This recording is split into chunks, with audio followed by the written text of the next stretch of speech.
Hello, good morning. I hope you're all fine.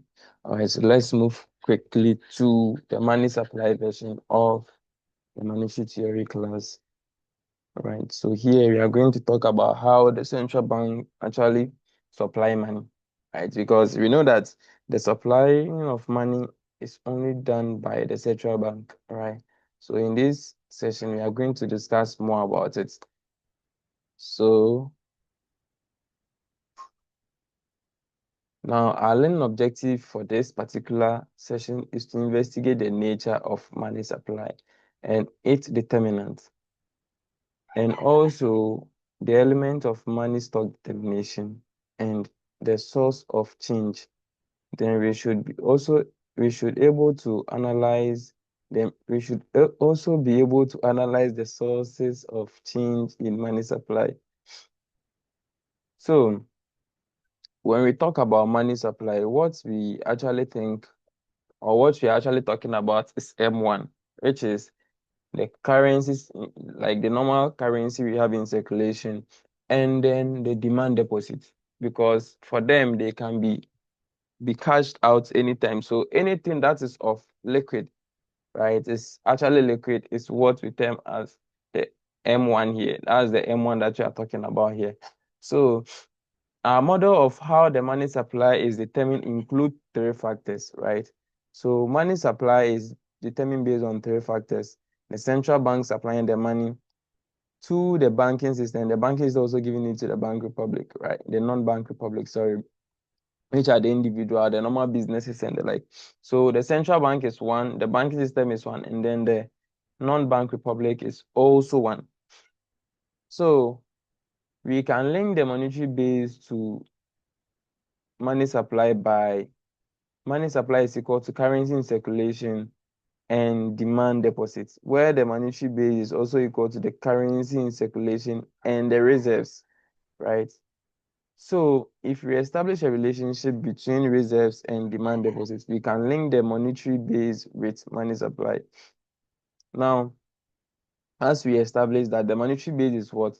The currency in circulation plus the reserves, right? Reserves can also be divided into two. The required reserve, the one that is being required by the central bank for every financial institution to maintain, and the excess reserve, which is the voluntary kind of reserve that the bank wants to maintain. So reserves or total reserve is equal to reserve requirement plus vault cash, which is the same as the excess reserve.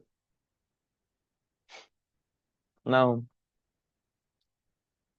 let's talk about the central bank's balance sheet. So there is a close connection between the monetary base and the central bank balance sheet, which lists the central bank's assets and liabilities. So in the simplified form, the central bank balance sheet looks like this. So at the asset side, it's more of the government securities that it has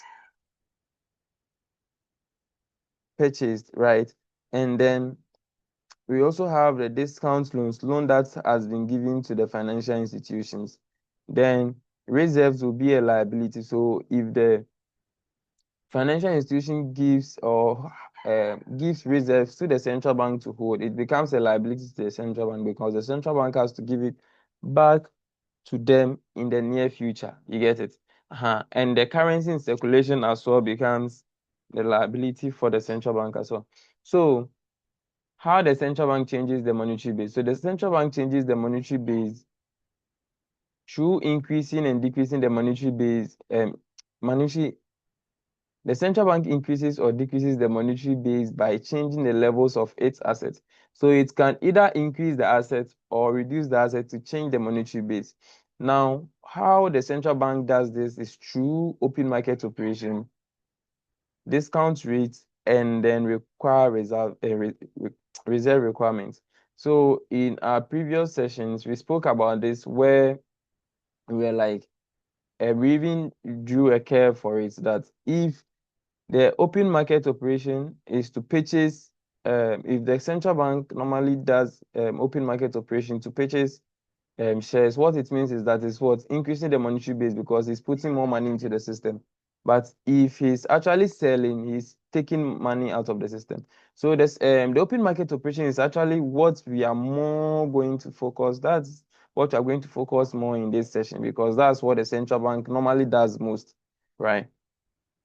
So open market purchase, right? So here the central bank is purchasing money, purchasing um, securities from the general public or the financial institutions. So the central bank purchases or sales of financial of securities, usually treasury securities in financial market. So the first example we are having is open market purchase from the central bank. So when the central bank, so when the central bank, mm,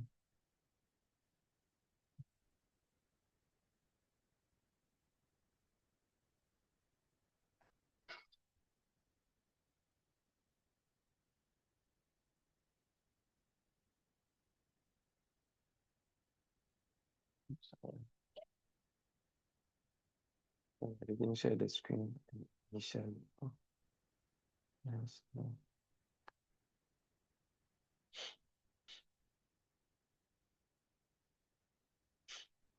So now, um, when the central bank does what purchases money, purchases securities from banks, right? What happens is that now the central bank security, the central bank is going to increase its security, and then is going to do what increase the reserves by the other banks. So look at it here. So let's say when the central bank purchases security, right? Asset liability. What it means is that now the central bank has purchased security, so it's an asset. So its asset is going to increase, right? Now, when its asset increases,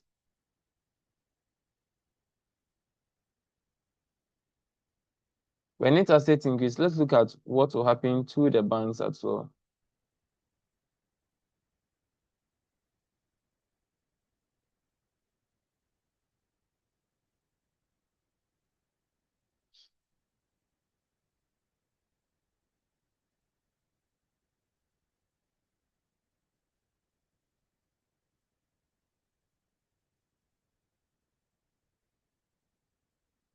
The bank is also having an asset and then liability. So asset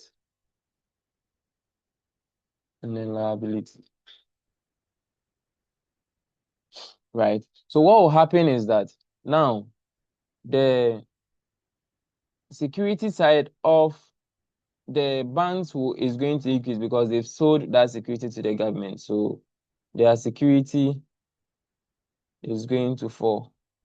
Now, when the security falls, they bought it for cash, right? And then this is also, since they sold it for cash or they sold it for money, now this is going to increase their total reserves because now they have they have money. So they are going to have reserves. Their reserves is going to increase. Their total reserves is going to increase. Now, when the total reserves increases, that reserve is normally being kept with the central bank, and the central banks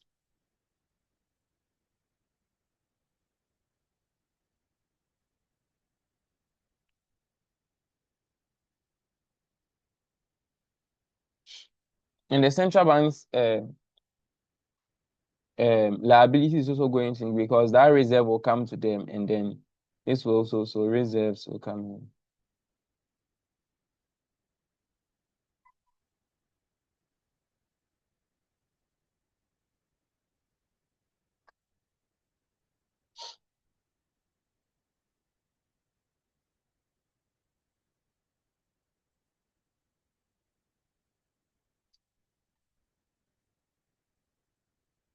So the reserves is also going to increase.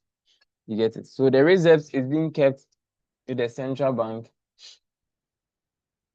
and then when they purchase the security from the normal bank, it also increases the risk because the normal bank will be having a total reserves, or the reserves is going to increase, and it is going to increase with the central bank, and that's how this part is being operated. Right, so that's why we are seeing here that when this central bank buys security, it increases its assets, and then it increases its reserve, because now the reserve is going to be held, or the reserve is for the banking system, but it's going to be held by the central bank. You get it? That's why we are seeing it like this. Now, let's assume that now let's move on to a purchase when the central bank purchases the security from the non-bank republic, which is the individuals like you and I and other businesses. Now, when the central bank, starting from the down, when the central bank purchases security from the non-bank republic, what it means is that it is going to increase its security. Right now, when it increases its security, the non-bank republic security is going to reduce because they are in chain. You get it? Now, when that happens as well, let's say the central bank bought it through a checkable deposit. Now, what it means is that the deposit or the check portion of the money, this thing is going to increase. Now, when that one increases, the non-bank will also go to the bank to go and withdraw that check.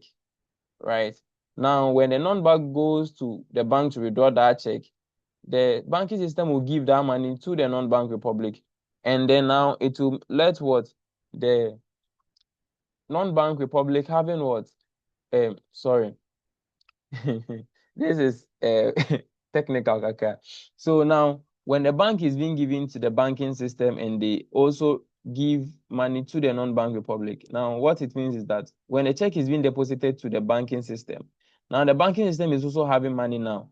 And now it's since they are having money now, it is going to increase their total reserve. And that total reserve is being kept by the central bank.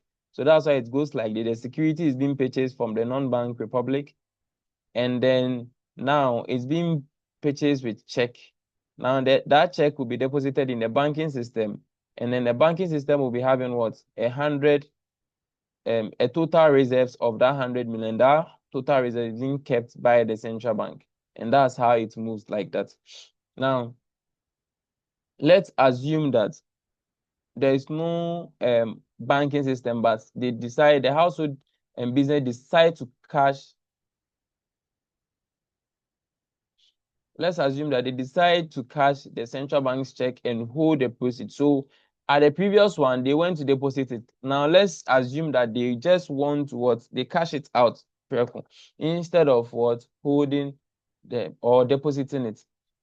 Right now, what will happen is that when the central bank purchases security, reducing their assets, now the central bank gave it as a cash in circulation. So now the currency in circulation is going to increase, and then the current liability of currency in circulation is also going to increase.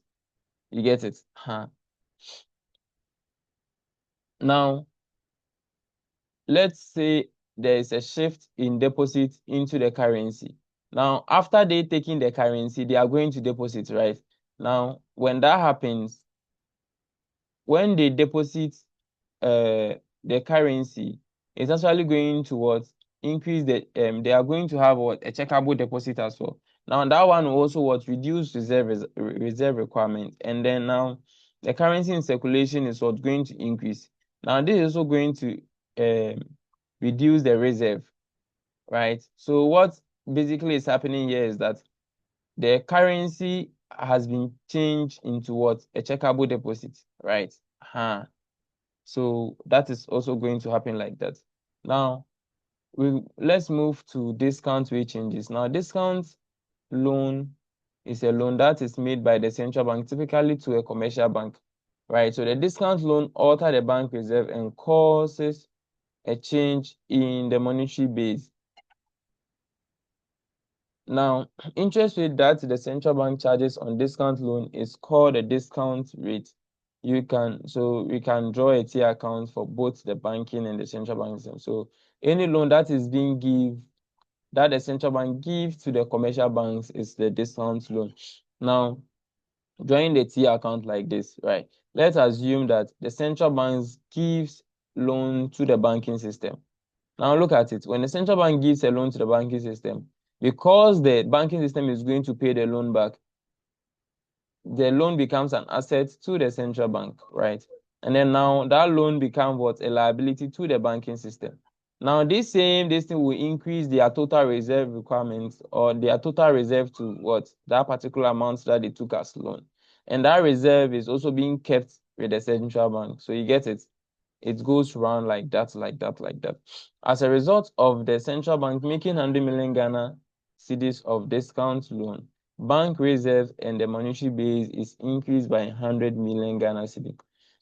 So it's clear how operations, so money supply process, it's clear how operations by the central bank is able to change reserve, and since they are able to cause a change in reserve of the bank, then knowing that reserves are part of the monetary base that can change money supply, right? So meaning that when we actually manipulate the reserves, we are going to be able to change money supply. So how does the change in reserve affect money supply? So it's also done through what? A deposit, a change in deposits. Let's see how. So now here, this is a single deposit model, right? Which is by they are using ABSA here, right? So now let's assume that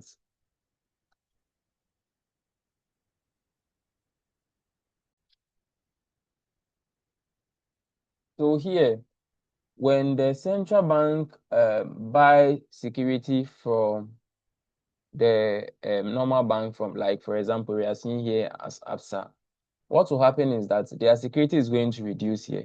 And when the security reduces, they are going to have a total reserve here of that particular amount that the bank bought, the central bank bought from them. Now, because they have this reserve, now they will be able to give out loans, right? So that's what we are seeing here. Now, they are able to give out loan. When they give out loan, now they might give out the loan in a form of like a check or anything, or maybe to people who have an account with a bank. Now, when that happens as well, this will mean that what? Their loan is what? Going to increase here. So you can see they have the security being reduced and then their loan being added here, right? So that's the single model one.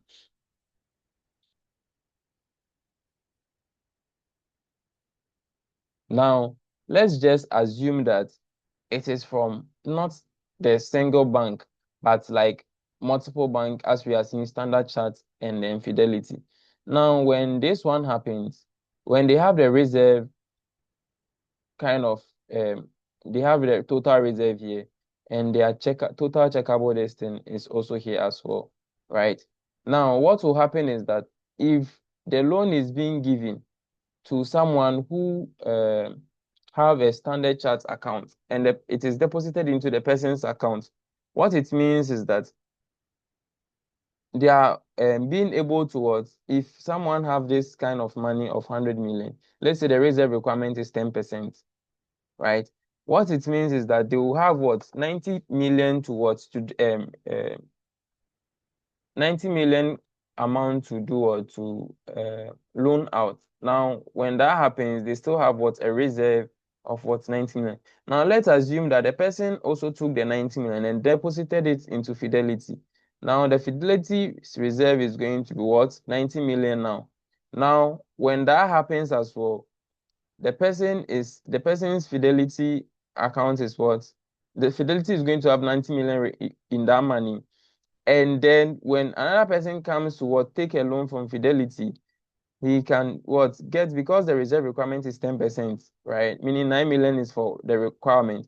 Now 81 million will only be loanable, right? And then the new person will also what? Get a loan of what? 81 million. Now when that 81 million also goes to another bank, 10% will be taken out and only 90% will be available to loan out. Now, when that 10%, 90% is deposited into another account, it will also be reduced by 10%. And then that's how it moves round and round and round and round. Now, this is how it looks like, and this is how it is going to move to. So that's a creation of deposit, assuming a 10% and 100 million increase in reserve, right? It is going to go round and round and round like that.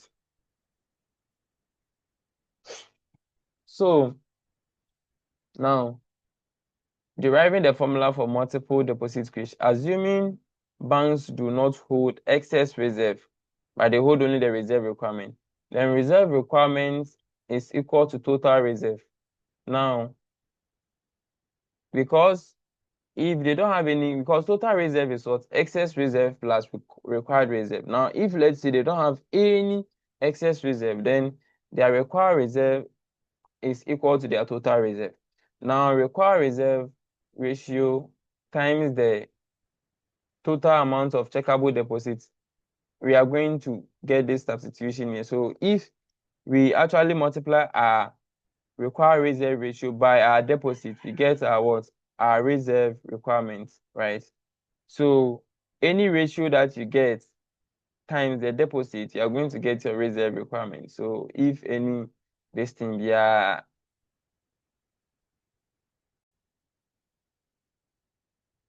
So if the reserve requirement is RR, and then the total reserve is R, and the reserve requirement ratio is small r, right?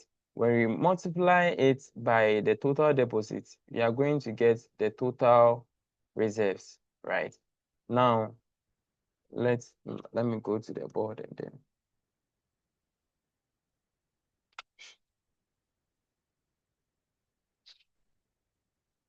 So what we are seeing here is what? R.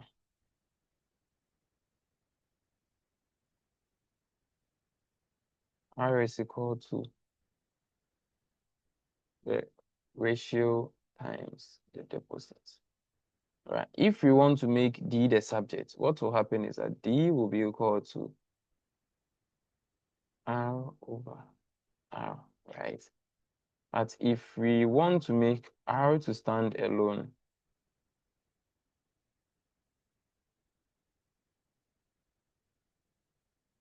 D will be equal to 1 over R times R.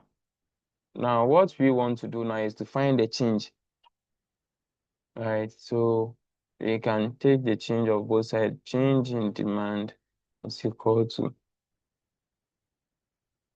R times 1 over R. Here, of course, the R, we are finding R, the big R here is going to have some change, right? So change in demand is equal to change in total reserve times 1 over R. So that is how we arrived at this. That's how we arrived at this, right? So this leads to this formula here, right? Change in demand is change in R plus change in R. So here is R naught. So here R1, right? RR1. So plus change in R into brackets 1 minus R1. And then that side. So this is what we are having down here, where D is the deposit, R is the reserve, then RR is the reserve, total reserve over deposit, then which is equal to a required reserve ratio. Then we also have what's the change. This leads to the formula being like this: change in demand, change in deposit, sorry, is equal to change in reserve, total reserve times 1 over RR, right? So that's basically what or how the formula came about. Now remember that when they were doing this, because change in deposit affects money supply and change in reserve affects monetary base, we can link both. So what it means is that money supply is equal to the monetary base times the multiplier, right? Now, when they were doing this, some assumptions were made that individuals and banks and businesses held all their money as checkable deposits, and all excess reserve are going to be loaned out. So that was why when we were doing the other one, you could see said they will loan all the 90 million out and the likes. So factors that determine money supply: change in non-borrowing monetary base, change in borrowing reserve from the central bank, changes in the required reserve ratio, changes in currency holding, changes in excess reserve. And we've spoken about this when we were doing the monetary policy, and we even use graphs. So now this is the formula for getting the money supply, right?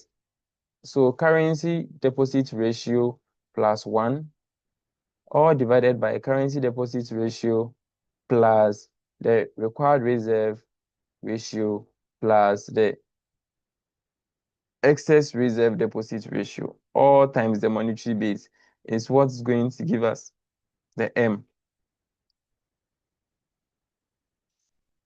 Now, some deduction from the above equation is that the money supply will change in the same direction of a change either in the monetary base or the money multiplier.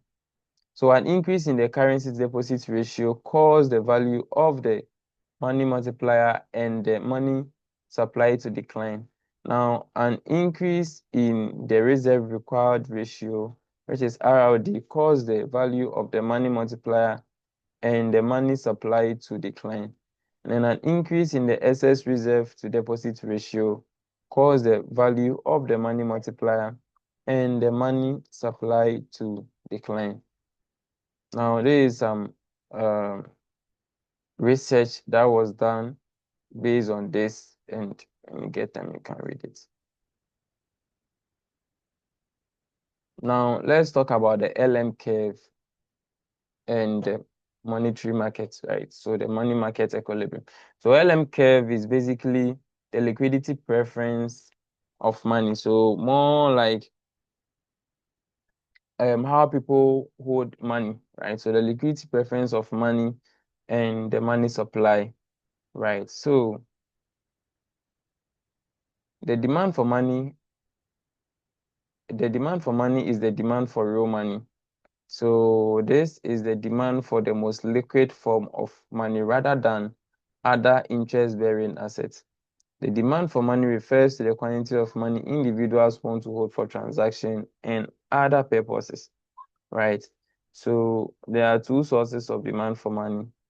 People want to want to use it to transact, and then also want to hold it as an asset. Now, the LM curve depicts all sets of levels of income and interest rates at which money supply equals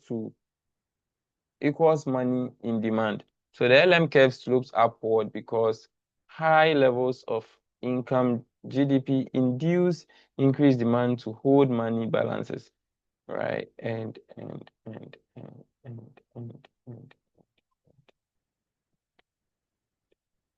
all right. So I think for the rest, we can go to the board and then explain.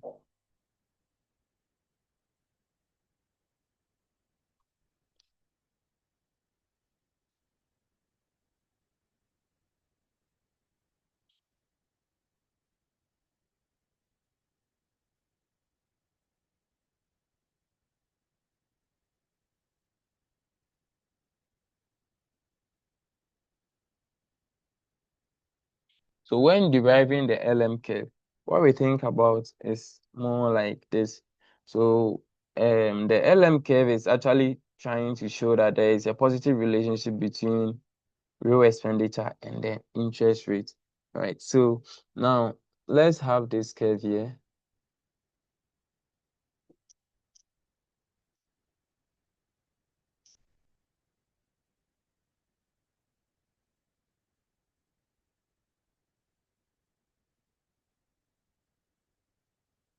And we know that rates will be interest rates.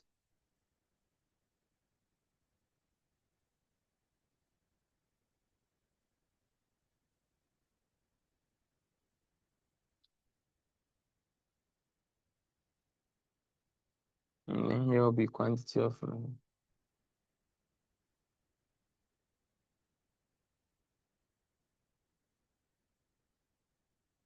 Now,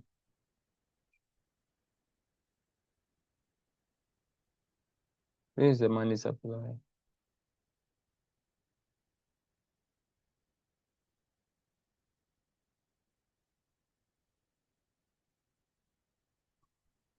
Right. Now let's assume that there is the initial demand for money.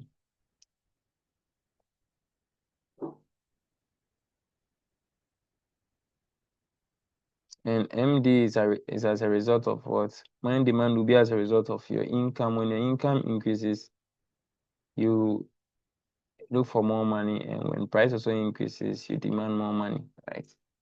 So MD is as a result of Y and P here, right? Now, let's just assume that now your income has increased. If your income has increased, meaning that you are what's going to demand more money. So let's have another case. So here will be at this interest rate. And you can see that because income has increased, now money demand has also increased and interest rate has also increased.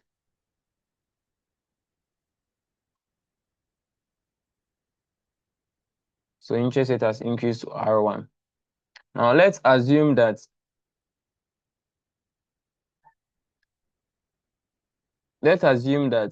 price has increased. When price increases as well, you will see interest rate what's moving to you will see the demand curve moving to the outside because you demand more money. Now let's assume that prices has fallen. And price fall, you see this thing coming down. Now you can see that MD is low. R is what? Low. Now R being low, this is where we bring in our LM curve here. The LM curve is like this.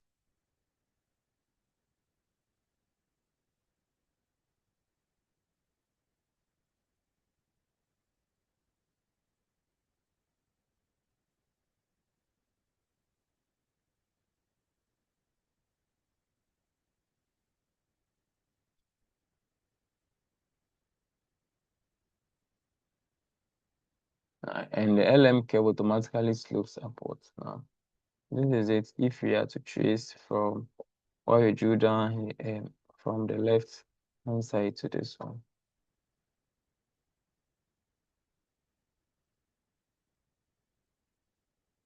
Right? So this is a shift to this side. This is a shift to this side.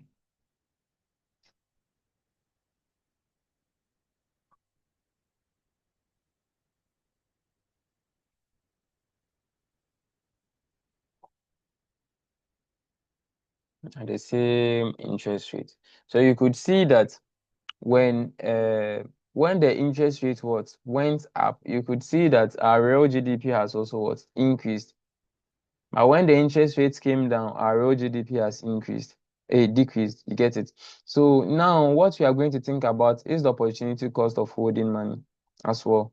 So if you know that when the interest rate is high, and you're holding money, it means that the opportunity cost of holding money is high because you could invest it and then make some money elsewhere, right? But when the interest rate is low, you are going to you know that the opportunity cost is low, so you are going to hold more money in your hands.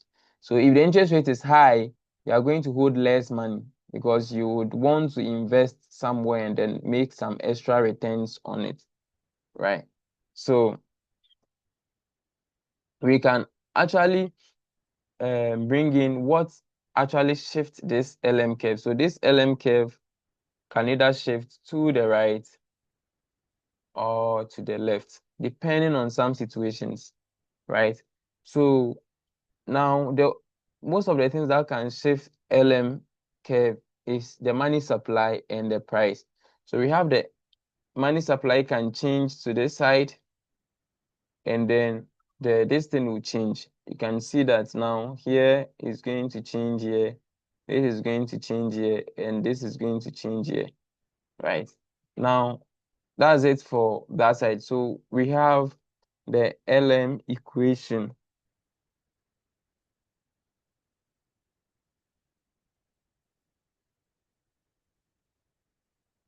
So the LM equation is more talking about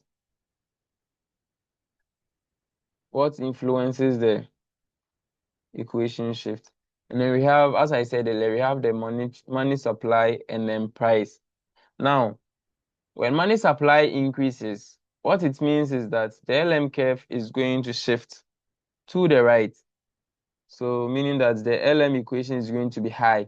So when money supply increases, the LM is going to shift to the right. And when the money supply falls, the LM is going to shift to the left. Do you get it? So using this same example we are having up here, when the LM curve shift here, then you can see that this is going to change, this is going to change as well, and this is going to change. Right. Now, that's for that one. So let's assume that price also changes. When price increases, what it means is that this thing is going to shift to the left because it's going to reduce the LM equation or the LM. Whilst when money supply is low, the LM is going to shift to the right because it's going to decrease, it's going to reduce, increase the equation. You get it? So we have to you can just use this formula to draw your conclusion like this. You know that when M is high and P is low, this one is going, the LM is going to increase. And when P is high and M is low, the LM is going to fall, right? You can just draw your conclusion based on that as well. So I think that's what I explained here.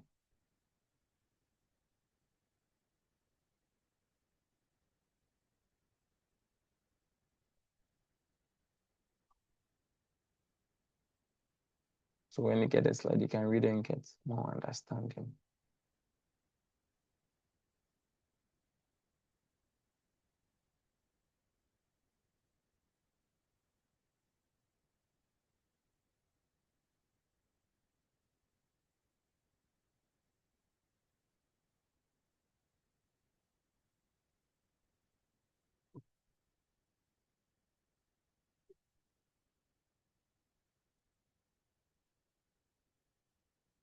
So what I did is what's being said here.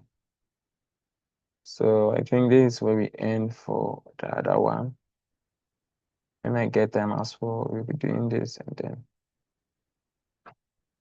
completing the listing soon. All right, thank you so much for your time, and then I'll see you. People have been calling me too much off. I'll see you in the next video.